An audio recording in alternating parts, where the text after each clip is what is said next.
Welcome everybody to another episode of the AFI Breakdown, where Noah and I are going to go through and dramatically talk about various films that the American Film Institute has deemed to be in the top 100 of all time, starting with the classic from the 1950s, Singin' in the Rain. How you doing today, Noah? I'm tired, Daniel. I'll be honest with you. I'm okay. I'm pretty good. I was thinking that maybe today, instead of talking about our movie, we could sing about it. We could just, because you know how everyone loves improv. I thought we could just do like a little musical improv and like riff off of each other for 40 minutes. Thoughts? Why, Noah, that sounds great! Okay, I'm done. I'm out. I'm sorry, that was a bad suggestion. For those of you who are unaware, none of you would be except for Noah rewatching this, this is actually our take 2, because unfortunately our first take lost audio. That's me. Okay. I'm going to go ahead and just take responsibility for that now. Sorry. Well, actually, I'm not sorry to anyone listening to this because they don't have to do it twice. So I'm really sorry to myself and Daniel. But I imagine Gene Kelly did have to do some of these takes twice because, golly, Noah, Singin' in the Rain has some quite elaborate pieces, doesn't it? It really does. Do you know the couch gag where they're doing Good Morning? They're all singing Good Morning together. Yeah, it's really adorable. Yeah, they had to do the couch bit 45 times. I would kill myself. Debbie Reynolds almost did. Oh my God, this got really dark. She didn't almost kill herself, but she was like scarred. She has been quoted as saying the two hardest things I ever did in my life were childbearing and singing in the rain. Wow. Gene Kelly, great director, fantastic dancer, but a little bit of a drill sergeant on the set in terms of demanding a lot from people's choreography. Oh my God, Noah, a rich, powerful man from the 50s abused his power? No, that's not what I'm saying at all. I don't know how you got that from that. Singin' in the Rain follows the story of Don Lawful and his co-star Leah Ma, and an up-and-coming youngster played by Debbie Reynolds, whose name I believe is Kathy. Noah just told me, but I still can't remember. It's a great film, promise. But their success might soon come to an end because the invention of talkies rattles the Hollywoods, and with Leah Lamont's voice being that of sandpaper on the anus, their acting duology might come to a tragic end. To try and stay relevant, Don Lockwood and Leah Lamont decide to make a talkie, and things go terribly once the crowd hears Lamont's words, because, as I said, sandpaper. Anus. It's not good. In a desperate attempt to fix the film, they decide to re-edit it into a musical and bring in Debbie Reynolds to dub and sing over Leon's lines. Now, this may seem like a wonderful turn, but Lamont is screwed. She'll be humiliated once it comes out that her lines have been dubbed, and her future as an actress could be completely destroyed. Don doesn't care, though, because he has the hots for Debbie Reynolds, and he decides that his new crush is more valuable to him than his career-long co-star who's helped him make a rich and successful living. So he actually amplifies the embarrassment and humiliates all females involved in this movie in a large theatrical display at the end, and then pressures a young woman into being his girlfriend. 50s Hollywood. Noah, what did you think of Singin' in the Rain? Loved it. I think we nailed it. I think that's the whole episode. Yeah, I think good with.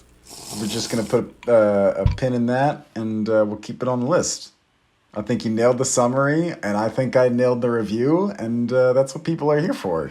So I am going to go ahead and say that despite how, admittedly, problematic this movie can be at times in its portrayal of women and things like that, and the severe lack of anyone who's not looking a bit like me, if you know what I mean, I absolutely did fall in love with it. It's a beautiful cinematic experience that explodes with color and personality, and I genuinely think some of the most iconic, and genuinely I think undisputedly Gene Kelly's most iconic performance. I can't think of one that's better known than this. Undoubtedly. There's no question about it, yeah.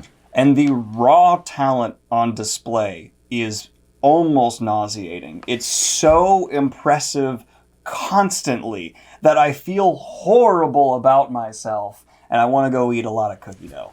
Like, it's so embarrassing to be me when there's these people doing these incredible acrobatic feats, I'm sure, for 30 takes to get it done. I don't even have control over my own hips.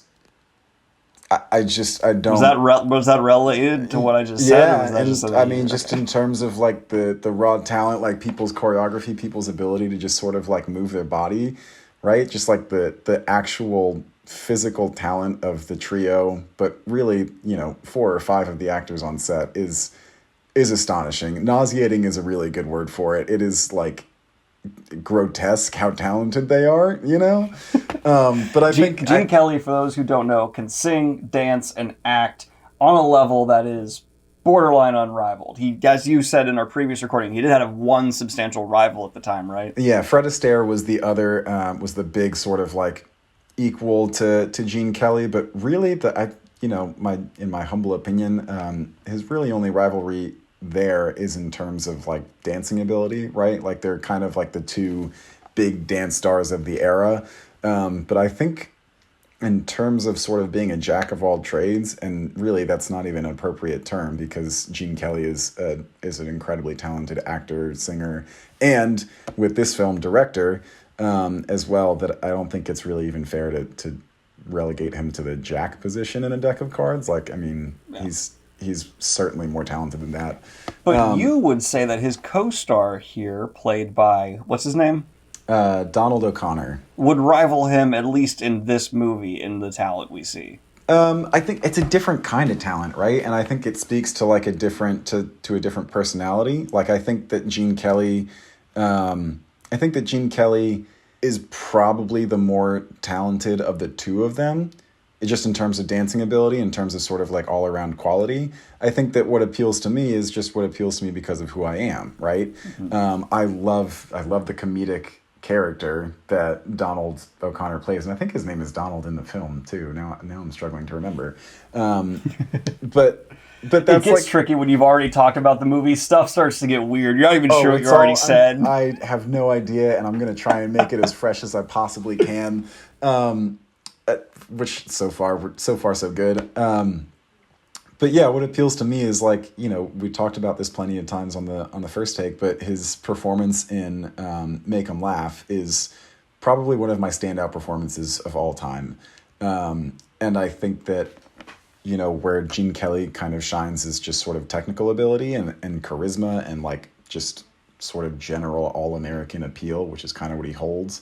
Right? Yeah. And what Donald O'Connor does for me is just that kind of like vaudevillian sort of stage performance, his like rubbery face that he's just able to contort it like, sort of at whim. It is one of my favorite performances of all time.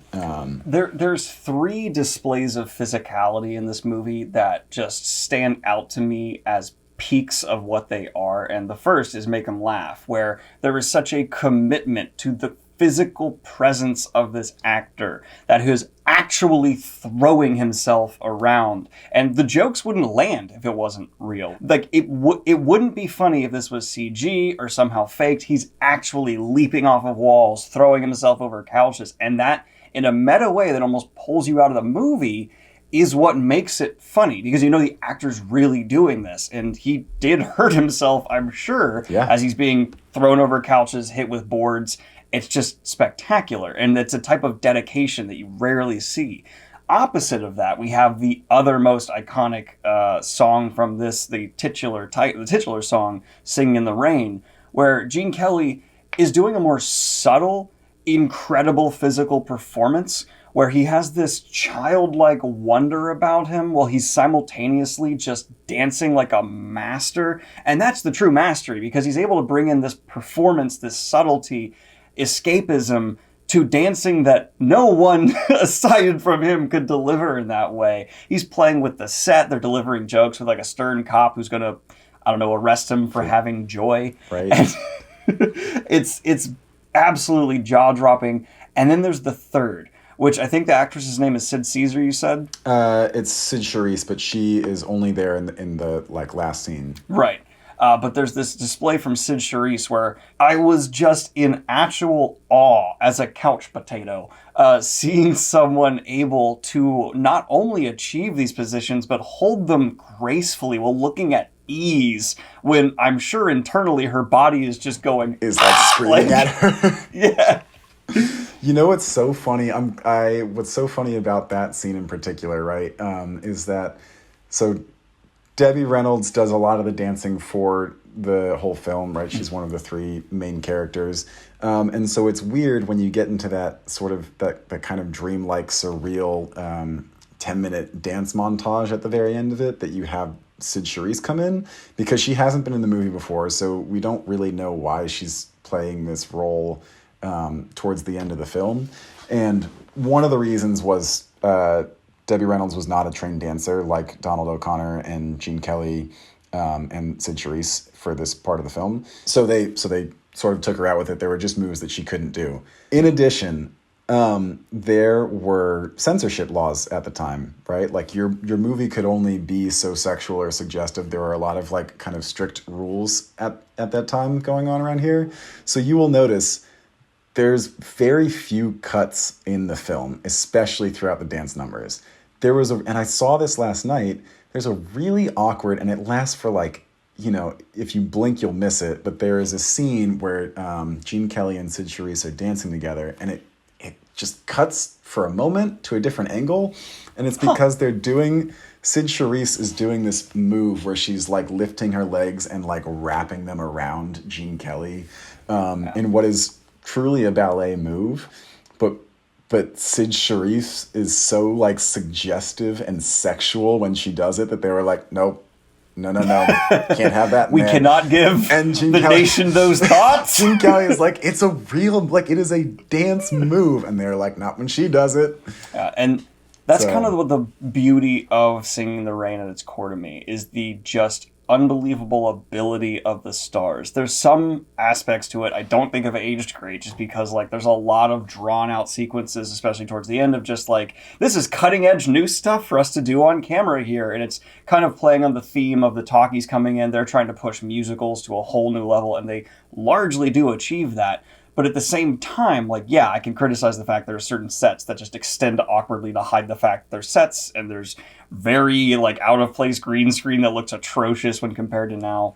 But it feels like they're doing it because they have the technology all of a sudden, Yeah, as opposed to it fits in the actual display, the art. It just felt very shoehorned in. But I can ignore all of that, because there's more scenes in this movie that make me exhausted watching than not.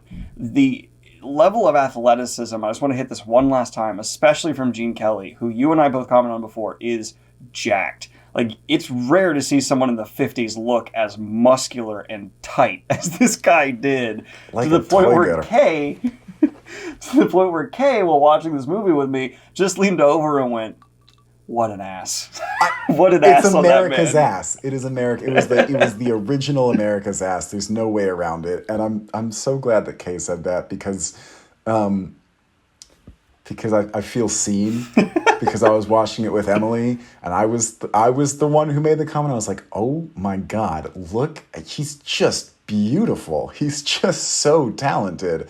And this, which brings me back to my point about not being able to control my hips half of the time. It's like, just in case the audience wanted to know, I have absolutely terrible hip mobility. If there were like a competition to like save people's lives, and it depended on me being able to hula hoop, and for like every second that for every revolution that I was able to keep the hula hoop up, I saved another person's life. This is a thought that I have regularly. I would kill so many people. Like, so many people's lives would be lost because I just can't do it. So Debbie Reynolds is also in this movie, and I want to say there's this kind of unintentional irony, I would have to say, in the fact that the whole movie is having her dub over this other actress's lines, and it's this huge disrespect to this actress who's admittedly a jerk, but they are just stealing her career from her at this point, and they're going to keep it under wraps, but then they're not, and it's this whole ordeal. But Debbie Reynolds is dubbed over in the movie because apparently she couldn't hit certain notes, I'm guessing, but there were some very clear scenes where she was not singing and it was not her voice, as well as there were some times you hinted at where her dancing wasn't up to par. And you could tell she is doing a very good job, but she also isn't quite keeping up with like Gene Kelly, which is not an insult. And how could you blame her? Keeping in the same ballpark of Gene Kelly is super impressive. Yeah. And I think part of that has to do with like, so she was taught how to dance by Gene Kelly. So it's one thing to get the steps right. It's one thing to just be able to do the choreography, do the, moving from point A to point B. It is a whole nother thing entirely to add the element of tap dancing into it. Tap dancing is incredibly difficult. I don't know if you know this, but like, apparently there are like 20 different parts of your feet when it comes to tap dancing. That's a ballpark number. I know that's wrong, but Jesus. It's like you have to think about your feet in like different segments because the bottom of the shoe has different parts that will make different noises. And so like learning to dance is one thing, but yeah, her tapping was dubbed over by another tap dancer, and her singing was definitely dubbed over in scenes. So it is like, yeah, I like that part. That's kind of like, I don't know. I have no idea how intentional that was. Yeah, it's very ironic. But it's like an added little piece of humor. It's a nice little piece of trivia to know. Was it her singing as well, or was I just not registering her voice to what her voice, or was it also her singing was dubbed at times? My understanding is that she did not sing, even though she can sing. She is a talented singer. Okay. Couple of notes for you all. Debbie Reynolds does sing, although it seems like she did not sing her part in Good Morning, right? Okay.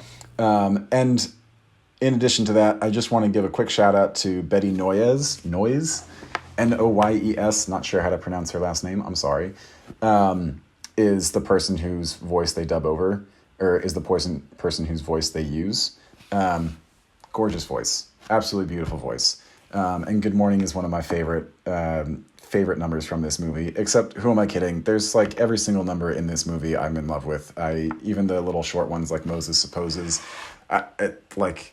they're so wonderful. And part of the reason that is, right, is because you have Arthur Freed, who is like a big time Hollywood lyricist at the time, who basically had been successful for like 20 or 30 years at this point, and so had some clout in Hollywood, and was like, yeah, here are all of like the musical numbers that I wrote that like just didn't make it into movies, so I think I want to make a movie, and we're just going to call it Singin' in the Rain, and like here's all the numbers for it, and you writers can come up with a plot afterwards. Which is great, because if you look at the movie they're constructing throughout this movie, it makes absolutely no sense whatsoever. It's totally, and it's like so kind of like slapped together, but which is, I don't know, I have to give it like so much credit in a way, because like for it to be so charming and for it to like have such a lasting impact, I don't know how they pulled that off, because you can tell that it's so like loosey-goosey.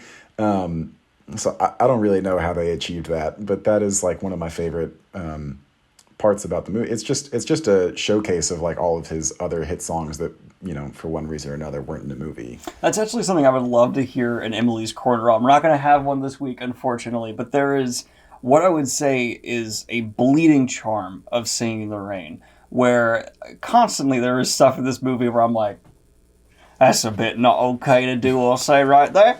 And there's like one scene in particular where Don is running away from fans. He's trying to escape.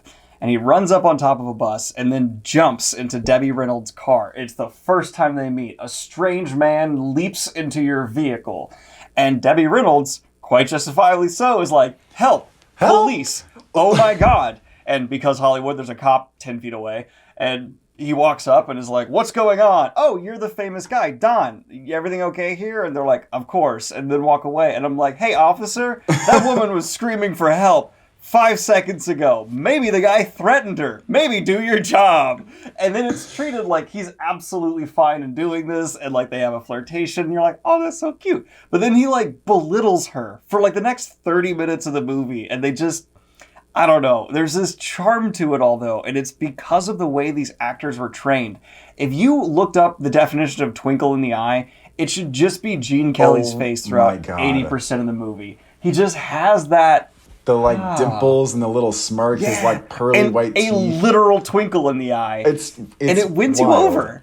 But what I will say is because it's problematic as shit, but it wins you over. But it's so charming. There's so much charisma to, and I don't want to defend that. And so I think one of the things that I enjoy about that scene is that Debbie Reynolds gives him a lot of grief, right? So Don Lockwood / Gene Kelly is like pretty aggressively coming on to her because he's a movie star and he's like this is my life. It's so bad. I've never not come on to a woman and had it been not received well.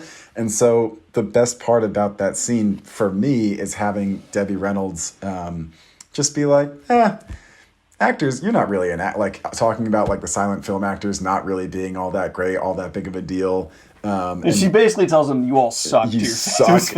And he's like, oh, well, what do you do? And she's like, I'm an actress. And she just that whole bit, her sort of deadpan sort of you suck, you're kind of a joke, is a little bit makes up some of that scene for me. Oh yeah. Well, there's also it's part of that whimsy of the era where they were very unself-aware of how bad a lot of their normal habits were. There's even a song later on where someone says this long thing about wanting to get with this woman, and then he's like, and you passed your sweet 16 is a line in it, and I was like, oh no. That's bad. I heard that and I was like, wait, what? I'm just I'm glad that it's not our sort of main trio of characters. They're sort of going through a scene where they're showing how successful the talkies are and how successful musical numbers are. And so to demonstrate this, they're in the middle of a set that's showcasing something along those lines. And that's where that line is sung, and it really catches me off guard, and I'm glad that none of the characters in there are main characters. But there is so much love and cheer and charisma in this movie. It is it's just a charmer. Everything about it, right? I want to kind of cut in there and say a huge chunk of that is from Jean Hammett, who plays Léa Lamont. I can't say it right. Oh, Jane Hagen. Jane Hagen. Sorry, I read it and I didn't. I'm dyslexic. She plays bad acting masterfully. She plays obnoxious so well, and she treads this line of definitely over-the-top hateable, but a kind of over-the-top, you're like, yeah, but that person does exist, though. You're like, that person actually is real.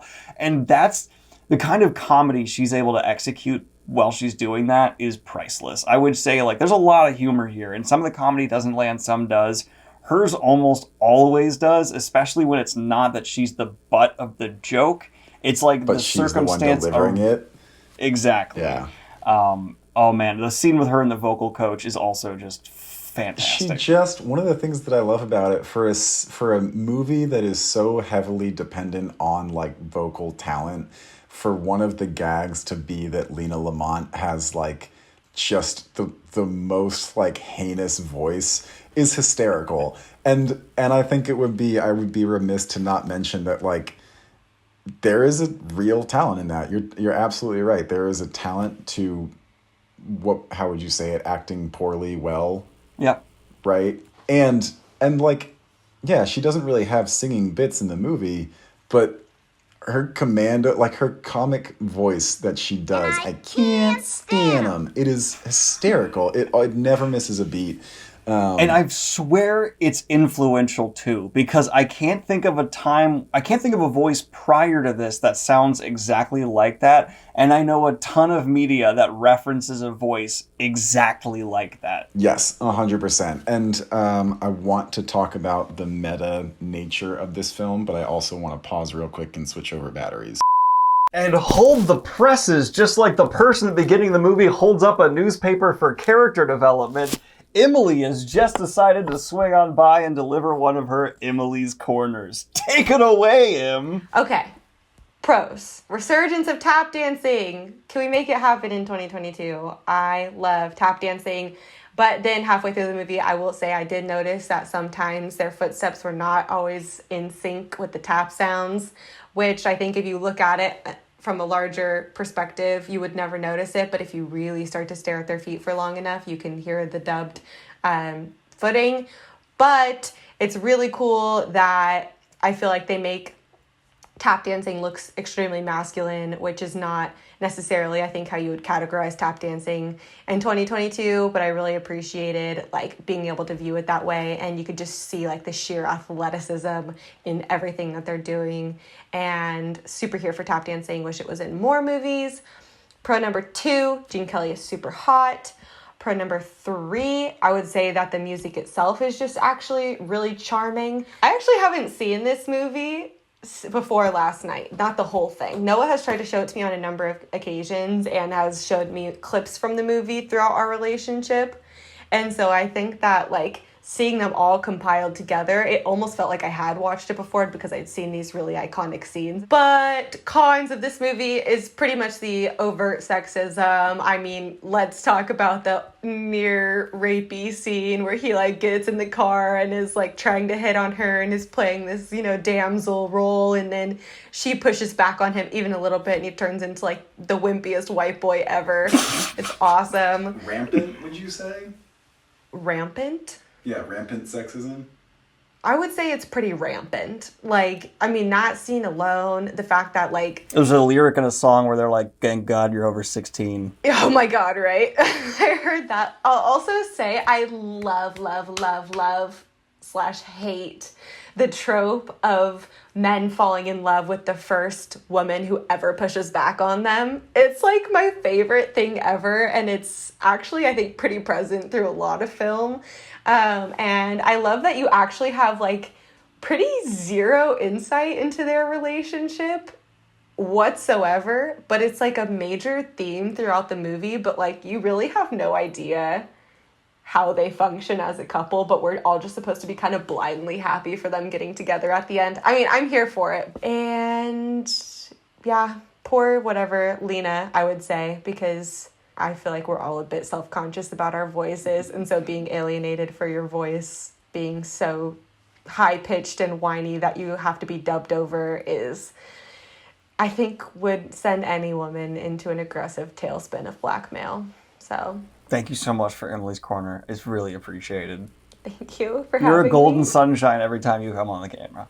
Well, I think that takes us just about to the end, where I'm going to ask you, Noah, do you think Singing in the Rain should be remade in 2022? Oh, fuck no. I mean, no. No, I do not. I don't think Singin' in the Rain should ever be remade. I think it is, apart from the rampant sexism, a flawless movie. And also the weird kind of like 10 minutes surreal montage towards the end. No, it is in my time capsule. I think we should actually just, I think Singin' in the Rain should just be all of the AFI Top 100, and we'll call it just the AFI Top 1, and it's just Singin' in the Rain. He doesn't actually mean that. Daniel, thoughts? I will largely agree. I think it is a perfect product of its time. There are absolutely things you can nitpick in terms of the effects and sets and things that have not aged flawlessly, but that is part of the charm. If it was going to be remade, you'd have to clone Gene Kelly and bring him back from the dead, as long as the rest of the cast, and make Gene Kelly direct to remake it, except don't be an abusive dick on set this time.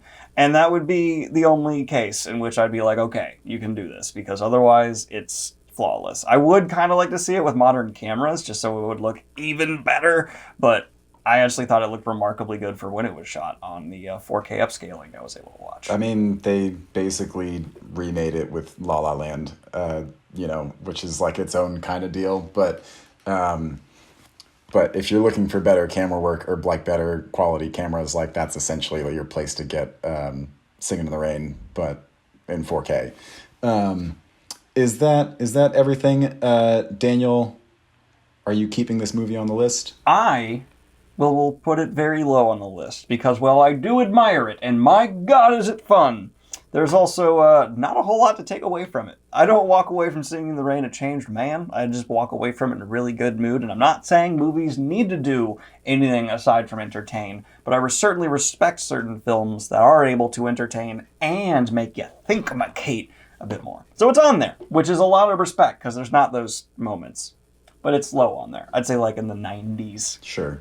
I think right now it's at number 5. I don't really have any intention of moving it below number 10. I think one of the things that I enjoy about having it on the list is that there are very few musicals on the list, which, maybe there's a good reason for that, but I think that Singin' in the Rain does so much right and is so hard to kind of dislike that, and, let's be honest, like, I'm, what's the word? Nostalgic for it? I don't know. I have a soft spot for Singin' in the Rain, and I think that's fair, and I will try to be impartial. There's definitely like improvements that can be made to the film, but I think it inspired a lot of musicals thereafter in a way that you see the camera become more of a character, actually being a dynamic part of the performances instead of just having it be static, which is what it was for a long time before this. So yeah, in terms of influence and just use of Technicolor, I want it high on the list. I'm actually going to make one last annoying point here at the end. I actually think that Gene Kelly's camera work for this movie was so revolutionary. It's why some of the sets don't hold up, because they didn't build the sets to still look good as someone was being so, all over the place with the camera. So there's certain times you're like, oh, this looks like it's in a back lot. And that's because I don't think they were putting the effort in to hide angles that Gene Kelly was going for. Purely conjecture. But it's what I base some of my that's where the weaknesses are actually coming from. Interesting. And actually, just while we're at it, because there's some points that we hit at, I wanted to talk about one more thing before we wrap up here, which is the sort of meta nature of the film. Because you have that opening scene where they're with the red carpet and everything, and they're introducing all of the famous celebrities of the era. This is a movie that is funny because there's comedic elements in it, but it's also funny to the audiences that watched it in 1952 when it came out, because they had a memory of the 20s, right? There are in-jokes in this movie that I'm missing out on because I wasn't born in the 20s, because I'm, but there's elements in this that are intentionally jokes that, they're pulling in actors and references and name dropping because they knew that audiences would get it. And to that end, the costume designer for the movie, Walter Plunkett, who also did the costume design for Gone with the Wind, said that this was the hardest job that he ever had, because he did 500 different costumes for it. And he said that audiences of the 50s were more likely to remember the 20s era than audiences of the 30s were to remember the Civil War, right? And I think that's that is just impressive. Basically, if you're old enough to remember when this movie came out, you're old as shit. Thanks for keeping it concise. Oh, well, thank you so much for agreeing to sit down with me. That was a very great bit of trivia at the end there that I did not hear before in our first recording. And tune in next time for Daniel and Noah talk about the AFI 100. Yeah! Thank you. Bye! That's my jazz hands. Jazz hands.